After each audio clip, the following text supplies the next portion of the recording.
Okay, we are going to do the origins because there's only origins on the ossa coxae. So to figure out which half you have, the orientation, we're gonna hello obturator right into the obturator foramen. That's gonna tell us with that acetabulum facing laterally for the femur head to come into, we have a right side.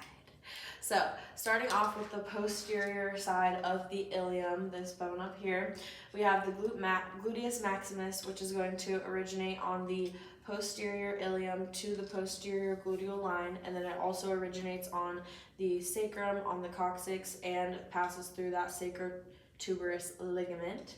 And then the gluteus medius is going to originate between the posterior gluteal line and the anterior gluteal line. The gluteus minimus originates between the anterior gluteal line and the inferior gluteal line. And then both the tensor fascia lata and the sartorius originate on the anterior superior iliac spine.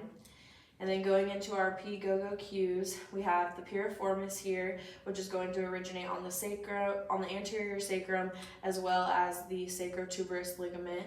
And then the gemellus superior is going to originate, now we're on the ischium bone, so this is going to be the ischial spine. And the gemellus inferior is going to originate on the ischial tuberosity. Our obturator internus over here on the internal side is going to originate on the internal rim of that obturator foramen.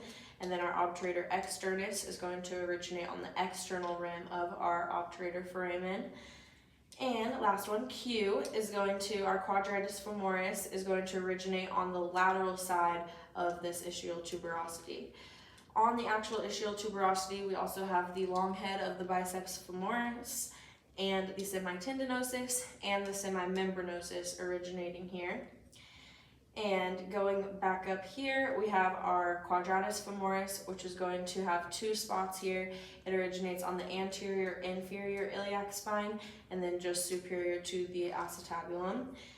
And our adductors down here, we have our adductor magnus, which is going to originate on the inferior pubic ramus to the ischial tuberosity. Our adductor longus, which is going to originate on the inferior anterior pubic body. Adductor brevis and our gracilis are going to originate on the inferior pubic ramus and the inferior pubic body. And then here on that superior pubic ramus, we have the pectineal line for the pectineus to originate. And flipping back to that internal side, we have here our erector spinae on the internal iliac crest and that posterior superior iliac spine. We have the iliacus and the iliac fossa, and then we already talked about the obturator internus, and that's it. We are going to go through the origins and insertions on the femur. So first, to orient ourselves, we're looking at the posterior view with these condyles, and we know that that head needs to be facing medially to go into the acetabulum. So we are going to flip it to the anterior side with that head facing medially. So we know that this is going to be a left femur. Starting off with our origins, so here we have our vastus intermedius. It's going to be on that anterior diaphysis originating. And then going to that lateral surface, we have our lateral vastus lateralis, which is going to be on the greater trochanter, the linea aspera, and the lateral diaphysis of the femur. Going to the medial diaphysis, we have the origin of the vastus medialis, which is going to be on that medial diaphysis and the linea aspera. And then we have our biceps femoris short head here, which is going to be on the linea aspera as well as the lateral supracondylar line here on the femur. And then going into our medial head of the gastrocnemius, it is going to be superior to the medial condyle as well as the popliteal surface is its origin. And then we have the plantaris, which is going to originate inferior to that lateral supracondylar line. Over here we have our lateral head of the gastrocnemius, which is going to be originating on the lateral surface of the lateral condyle. And then just below that we have our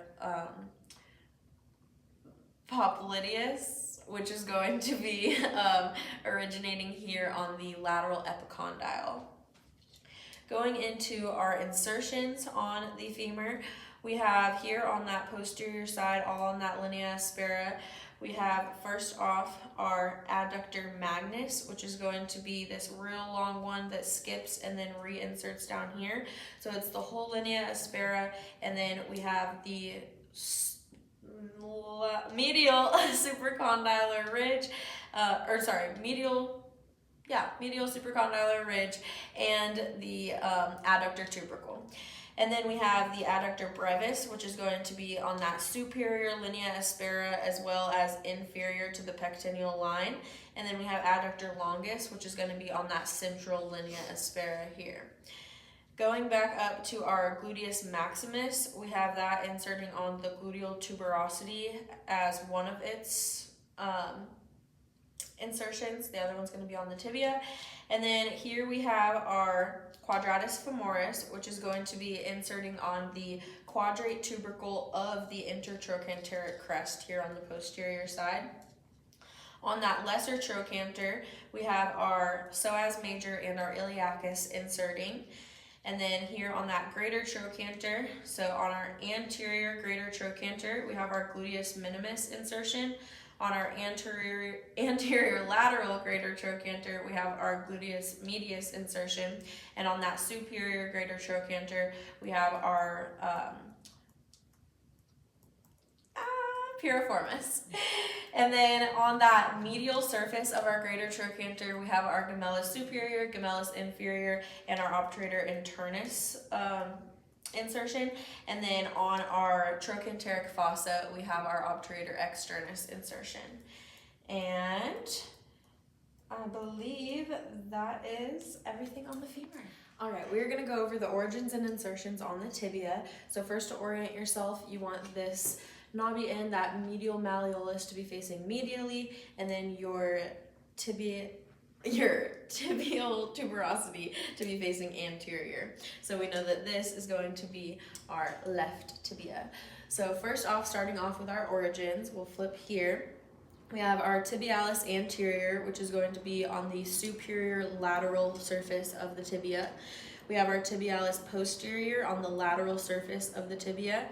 And then we have our flexor digitorum longus, which is going to be on the posterior medial surface of the tibia. And then we have our soleus here that's going to originate on the soleal line. And then our last two to originate on the tibia, we have our extensor digitorum longus and our peroneus longus, which are going to originate on that lateral condyle of the tibia. Going into our insertions, we have our popliteus here, which is going to insert superior to that soleal line. And then we have our semimembranosus, which is going to be inserting on our posterior medial condyle. And then going back to that anterior side, we have our pes anserinus here, which is going to be the insertion for our sartorius, for our gracilis, and for our semitendinosus. And then going over to that lateral condyle, we have our iliotibial tract insertion here. And last up in the middle here, we have our vastus medialis, which is going to insert on our tibial tuberosity via the patellar tendon, and that tibial tuberosity is also going to be the insertion point for most of our quads, the vastus lateralis and the rectus femoris. And that is our tibia.